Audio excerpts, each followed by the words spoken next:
came to know that that the lecturers and the personal supervisors are actually there for you, above and beyond, and it's like a tightly knitted community. My personal supervisor, which is Laura Milner, she's really helpful, and every time I've had a problem, she's the first person that I go to our office, and she just sits down with me and talks through the options and talks about the different outcomes.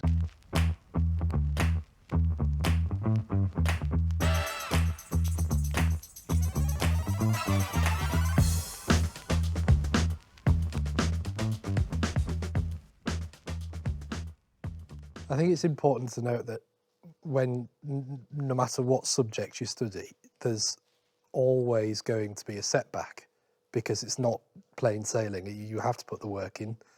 And I think it would be silly to come to university, any university, thinking that it's going to be easy. It's not. It's a challenge. That's why you come here, and you do have to work for it. But for me, I recall quite well sitting in the cafe just outside of this room, and I received some grades back on an essay that I'd got, and they were terrible, really bad results. And I thought, hang on, this is going to wobble the entire degree.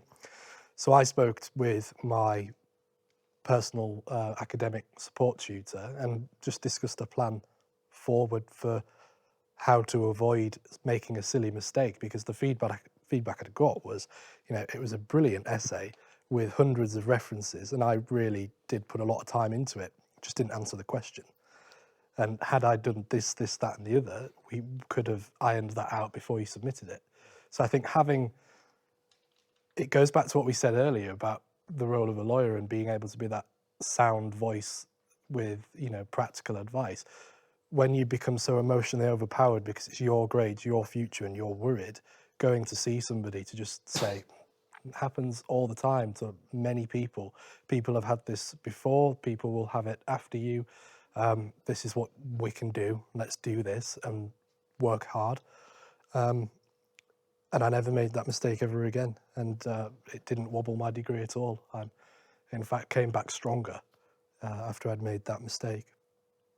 I think the personal supervisors are absolutely amazing. I don't know if you had this as well, but a myth and a misconception that I was told before I came to university was, when you get to university, your teachers aren't going to be there. When you get to university, there's not going to be a helping hand. And it almost isolates you before you've even stepped foot to the uni. And I remember as soon as I came to the university, one of the very first introductions, and it was, ask us questions, we're here for you, come to us afterwards. And my AST, I met with her. You have like allocated slots throughout the year. I think I met with my AST like every couple of weeks, just to have a sit down, a chat. Sometimes you need someone just to kind of say, oh my gosh, I'm really overloaded with work at the minute. They would sit down with you, go through your diary, help you kind of like sort out your timetable. My AST, she wasn't just academic. She was kind of there for everything throughout university. Any issues that came along, she was there for that. And I wish that was a misconception. Someone kind of shook me and told me, no, that is not going to happen. Lecturers are there the exact same way teachers are there for you, and even at college or sixth form, they're there the exact same level. All you have to do is ask for help. As soon as you ask for help, they will go above and beyond. That was my experience. And it wasn't just my supervisor as well. It was after, I remember land law wasn't clicking with me, and straight after the lecture, I stopped the lecture and I was like, can you just explain this slide for me? Because I have no idea what's going on. And she did. And then she invited me back to her office and she was like, I've got office hours now. Just come, let's have a chat about it.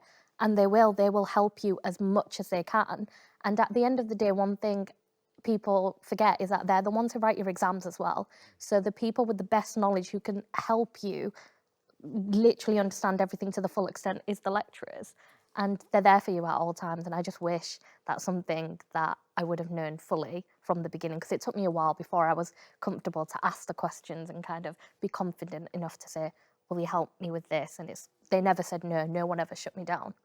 Yeah, no, I completely agree with that, because I was told by like former friends, etc., that like when you come to university, it's a lot different to like sixth form, because like if you don't do a piece of work, your teachers like get on your back. But whereas with university, they don't care as much. So in my first year, I think I must have met with my personal supervisor throughout the whole year, like 2 or 3 times, I'll be honest. And then I came to know that that the lecturers and the personal supervisors are actually there for you, above and beyond, and it's like a tightly knitted community.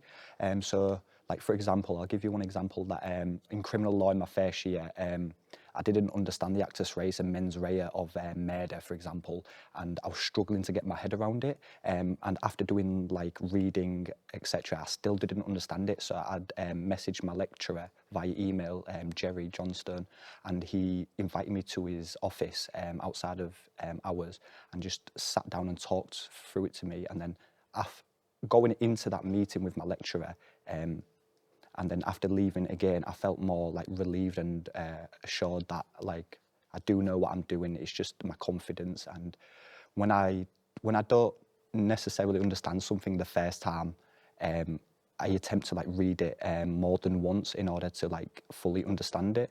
And with my personal supervisor, which is Laura Milner, she's really helpful. And every time I've had a problem, she's the first person that I go to our office, and she just sits down with me and talks through the options and talks about the different outcomes, etc. And I think it's very useful to have a close connection with your personal supervisor throughout the full 3 years of university. Mine wrote my reference for me as well, and I think because I built that relationship with her over the 3 years, I actually met my current employers, because I work locally still, through the university. They sponsored the negotiation competition, which I participated, and then I was a coordinator for a year. That's how I met them. So they already had like, it's knowing that the university has links as well that can get you into employment. So that's how I met them. And then when they needed a reference, I was straight to my academic support tutor, but by then I'd already left the university. I was actually doing my LPC at the time. I did it online, so I did the LPC Masters online, and I just dropped her an email. I was like, I've applied to this firm locally, could you just write me a reference? She got back to me and she was like, yes, of course, if you need anything else. And I think you said this, it's we keep links, and I know I've kept links with the university, I've kept links with lecturers. The other day I was popped in just to speak to Ashley. I was like, hey, this is what I'm doing now, this is where I am. And it's lifelong links as well. It's not just you're in, you do your years and then you're out again. You need to make the time to build those relationships. And yeah, it's lifelong support. I really think that you cannot stress how much of a community it actually is here. That's the one thing that struck me, because it's all in one place, like you said, Phil. You don't need to travel to get about, and it just feels like its own little bubble. And you've got everything you need within the bubble. And I think having that tight sense of community, I don't know whether lunch is still in Canham Turner building. I remember going there every day and having lunch in there, and lecturers would come and sit and have lunch with us. Just little things like that. You live amongst the lecturers. You're not a student, a lecturer. You're all together. You're in it, because at the end of the day, some of the lecturers are researching. You can help them with the research. You can, they may need help writing, structuring things. They may take ideas from you, enter into debate with these people, and you learn a lot more. So I think you take what you put in. If you come to university, sit back and ride the wave and don't get involved, I think that applies to any university. You probably won't get the full effect of it. But here you are actively encouraged, and you don't sometimes realise that by living amongst the lecturers and having lunch with them, walking the corridors with them, you're getting a completely different learning experience than you would get perhaps if the university was spread across a city and you had to travel, and you'll bump into everybody on this campus. And I think that's, for me, it was having that community type feeling that really helped me along.